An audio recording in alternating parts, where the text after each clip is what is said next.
For those of you joining us on YouTube, this is going to be our second M34D in the video land. So get excited. Yeah, I won't trim it up as much this time, so you get a little bit of pre-roll, a little bonus. For those of you on YouTube. See, normally most people would put this behind a Patreon wall, but we just do it for free. But if you would like to send us money, feel free to do so. Landon will happily give you his home address. Now residing in the 865 area code. What up, Knoxville? That's right. You back? Yep. You back. Guess who's back? So let me get to my notes here. I'm going to minimize. Actually, let's put this on speaker view is good. And then I'll get to my notes. And I'm ready to roll. Okay. Here we go. I just want to point out real quick, when you pulled up your notes, your ears just went completely almost white because you're looking at a white document. I know. I thought about that a minute ago. I was like, reflective ears may not have been the best choice. But you know what? You're sticking to the gimmick, and I appreciate that. AB Dub, always be working, baby. That's right. All right. Ready? Yes. Welcome back to the Monday Morning Monorail podcast. This is the Disney Deep Dive with the Daws. And joining me, as you can see if you're on YouTube, but with his little picture right next to mine, is Landon, the Daws Doan. Landon, welcome back to the monorail. Hi, buddy. How you doing? Always happy to be here on this monorail, bright and early Monday morning or Tuesday afternoon or Wednesday evening. I don't know when you're going to be listening to this. There's no rules on this section of the monorail. This is a lawless monorail, so everybody have fun. And everybody Wang Chung tonight. I don't know what that means, but it seems fun. Well, I feel like it's pretty appropriate to talk about this being like a kind of a lawless time, maybe back towards kind of the wild, the American frontier as it used to be before. Because you've been playing Red Dead 2 as well? Well, maybe I'm inspired by that.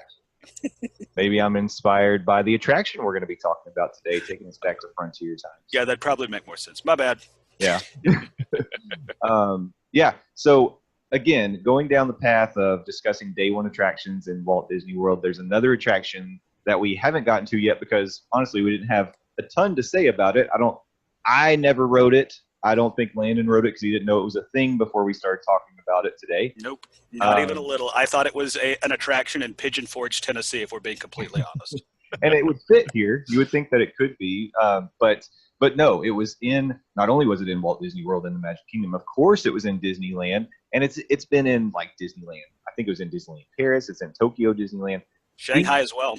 Shanghai. These boats, I'll give you a little teaser. Boats. We're talking boats. Spoiler alert. It's the Firefly attraction, everybody. Have been everywhere, pretty much. And now they're only in a couple places still to this day, but they were in the Magic Kingdom. And of course, we're talking about the Davy Crockett Explorer canoes. Yeah, these were actually open until I think 94 or 96. Did you see the closing date? I've got it in my notes. Let me get back to it.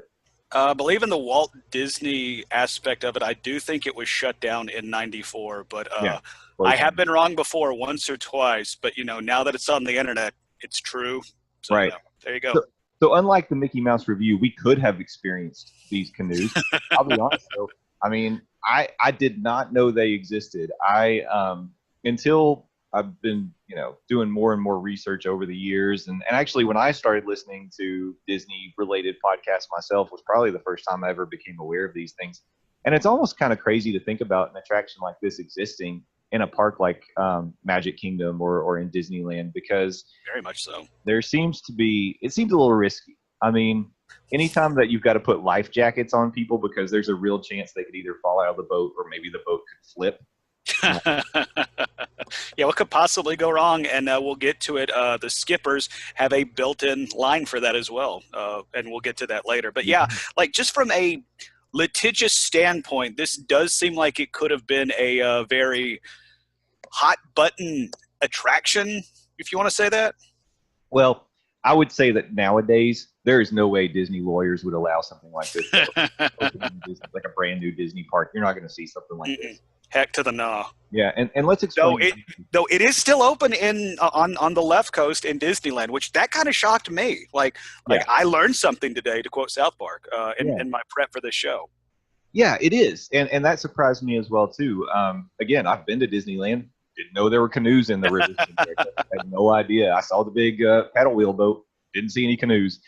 But yeah, so just to kind of give you a little more explanation about what this is, it's truly like 20-person canoes, like actual legitimate canoes. Each canoe would have at least two cast members, one at the bow and one at the stern, that help guide you on your path.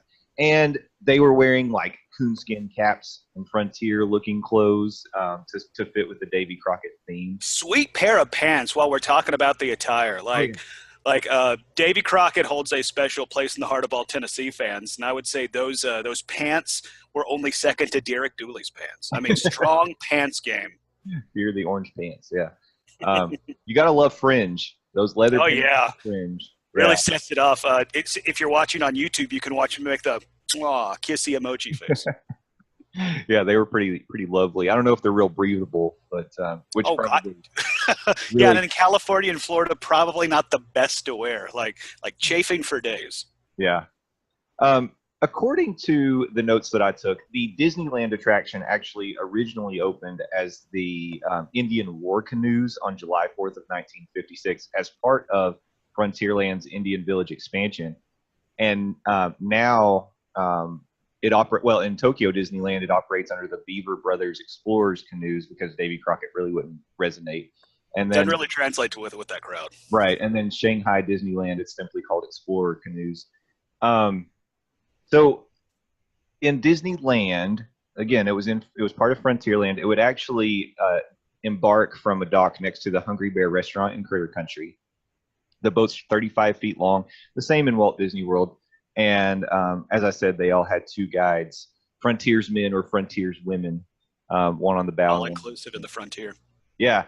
And before you ever went out into the rivers of America, you were actually given a short lesson on how to paddle in case you have never had to paddle. And so I would say there's a good chance most people have, well, not most, but a good portion of people have never paddled a boat. If you didn't go to Boy Scout camp growing up, or if you didn't, grow up in the wilderness, you might need a crash course before you get in a literal thing that you have to power around a man-made lake, because this is, I think, the only Disney attraction that is quote unquote fan powered, and I don't mean the whirly things that blow wind on you. Not fan boats you're going to see in the swamps of Florida. But, actual guest fans, yeah, they're using the arm power to get this thing moving. Yeah, so there you go. If you want to get in a workout, get your arm day down while you're going to Disney World. There you go. Yeah, and they didn't move on any kind of track or predetermined path. And the speed at which the boat traveled was, of course, determined by the fan power, the muscles that were actually using the oars or paddles on the boat. So, I just wanted to mention in the Disney World version, your boat actually left from the north of the Tom Sawyer Island raft launch, traveled the same path as the other watercraft on Rivers of America. So around the same, the same thing as the riverboat, same thing as anything that would be on the water, but truly was kind of a experience in and of it into itself, just because it could be different every time, and not just because there was no track and it was powered by fan power, but also because the cast members were usually, kind of very, very Jungle Cruise Skipper-esque in that they had a lot of like silly jokes and puns that they would use while they were on the boat. So, I mean, I've got a few examples here. Everybody strap in, and I'm not talking, put your strap on left to right where it goes red to green. Literally the only note I took for preparing for this M34D was I put down, this is amateur hour for the Jungle Cruise. Yeah. Holy smokes, man. Kind of minor leagues for Jungle Cruise. Though I will say maybe it was based on my experience watching YouTube videos. There's some lady who's giving like a running commentary that thinks she's like, a member of the MST3K, who thinks she's hilarious and that everything else that's being said is awful. So maybe that kind of skews me. But yeah, definitely compared to the Jungle Cruise, like you said, minor league stuff. Oh, yeah. But they would this is very similar to something you would hear on the Jungle Cruise, in that they would start out by introducing themselves and saying, "I'm your captain, alligator wrestler, and possibly your swimming instructor." There it is. Yeah, exactly. That's why you got to have those life vests on. One of the ones I liked was, is anyone on this canoe named Frank? You wait and make sure nobody says that they're Frank. Can I be Frank for a second? You row like a drunken centipede. Which, I mean, that is a pretty good line, but to be fair, I'd rather row like a drunken centipede as opposed to a human centipede. Let's just be honest. Yeah. That one is exclusively for YouTube, I'm guessing. That's right. You get exclusive content that maybe isn't, appropriate for the podcast list. I ride the line of PG and PG-13 like the best of them, son.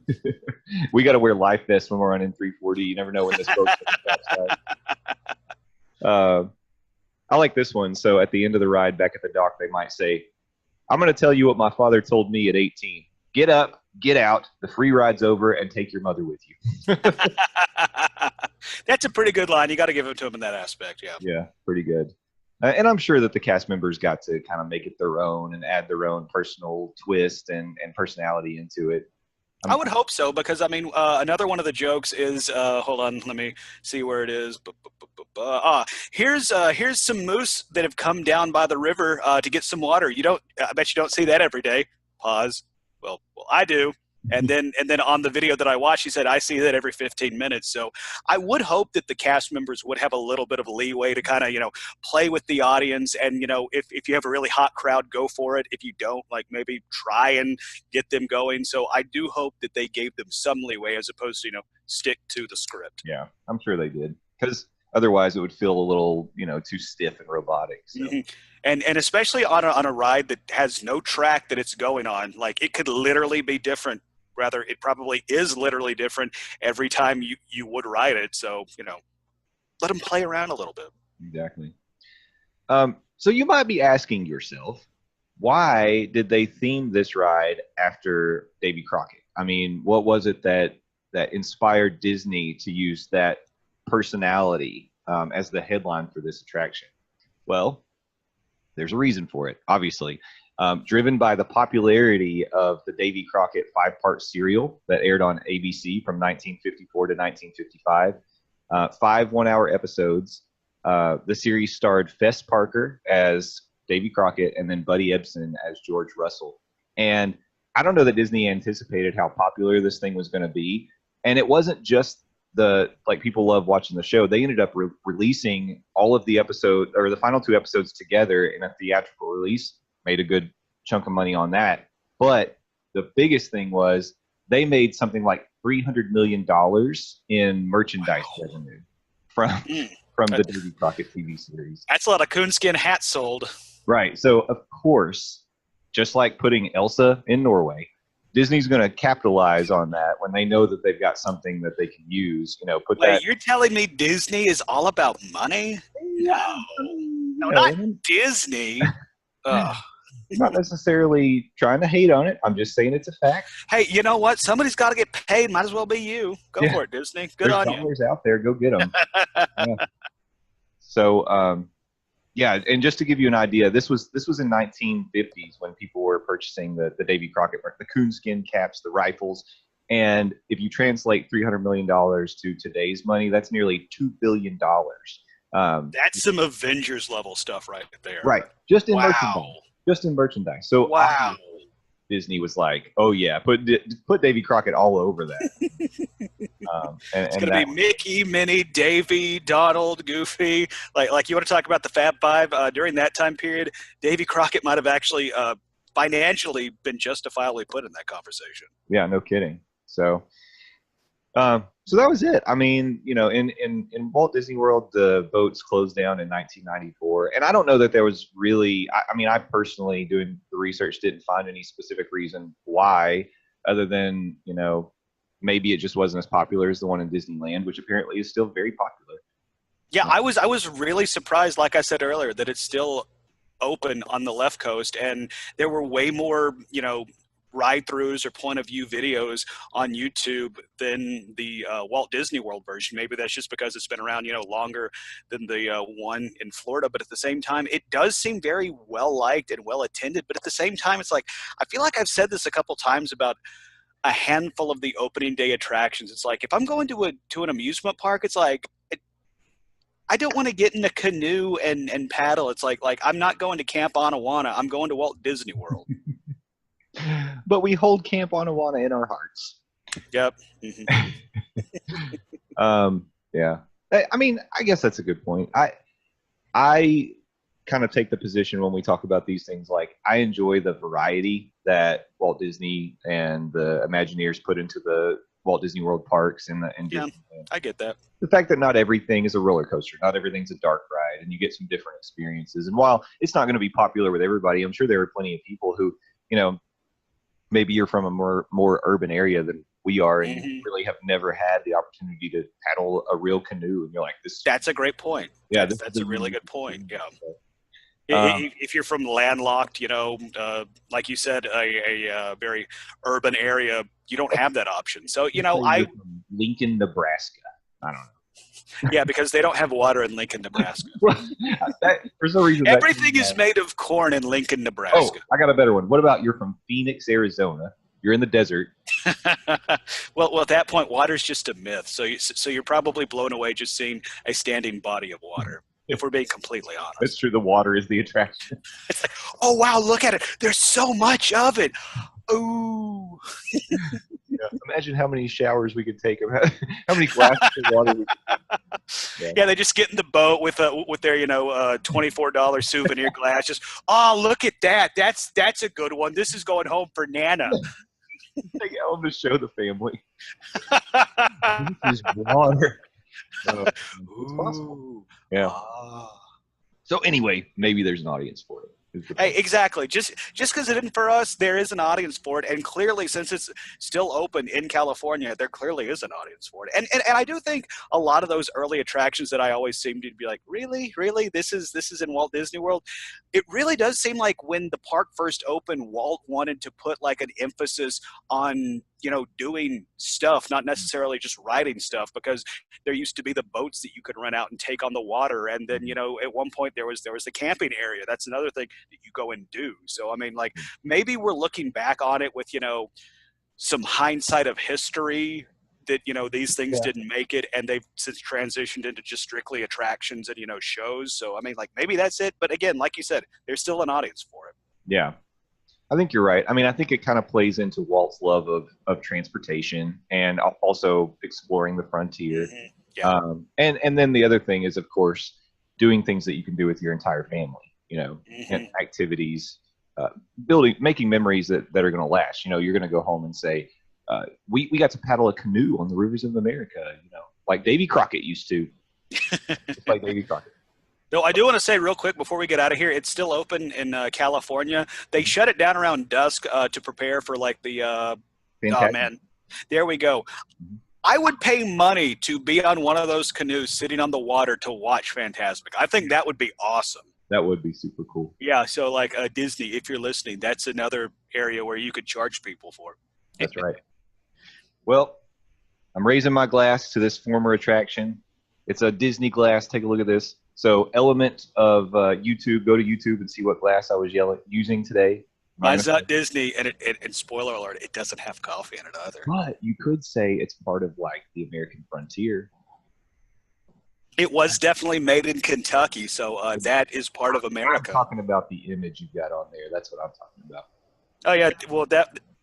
Don't tell people. They have to go to YouTube if they want to see it. Again, this is our second M34D that we put on YouTube. This is number 2. It was popular last week. Thank you all for tuning in. I know you enjoyed it. No Zoe this week to attack Landon. I know that was a popular feature of the Once again, going back to the Patreon, maybe we can introduce Zoe again. Yeah, bring her back. Or heck, I'll see if I can get my cat washed. Yes, the names of my pets are after Firefly. Yeah, for those of you Firefly, those brown coats out there that might be listening. Mm-hmm. So. All right, Landon. Well, anything else before we wrap up? The only thing that I wanted to point out is I did think it was kind of cool. At one point in the ride, you do go by the Splash Mountain like exit zone. So depending on just if you are timed up just right, you can see somebody come, tearing down out of a tube and splash. I think that's kind of cool. Other than that, like I said at the top of this segment, I thought this was an attraction up at Pigeon Forge, just down the street from Dollywood. So yeah, Definitely. All right.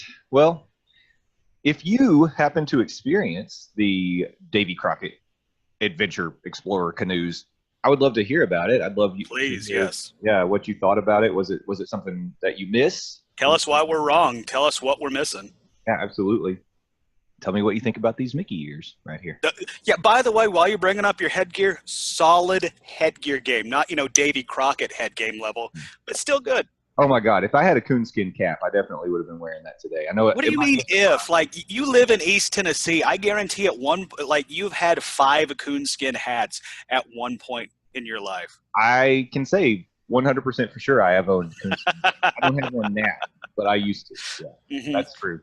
But yeah, so for those of you not tuning into YouTube, go check it out. There's going to be a little more content on there. If you are tuning into YouTube, thanks for joining us.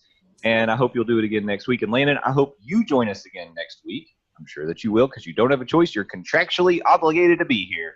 Yep, I somehow signed a contract that doesn't pay me, but still legally binds me to be on this fun V compared to the humdrum V that is the rest of Monday Morning Monorail. But you know what? Throwing shade. Yeah, well, exactly. That's what we do here in the Cool Cart.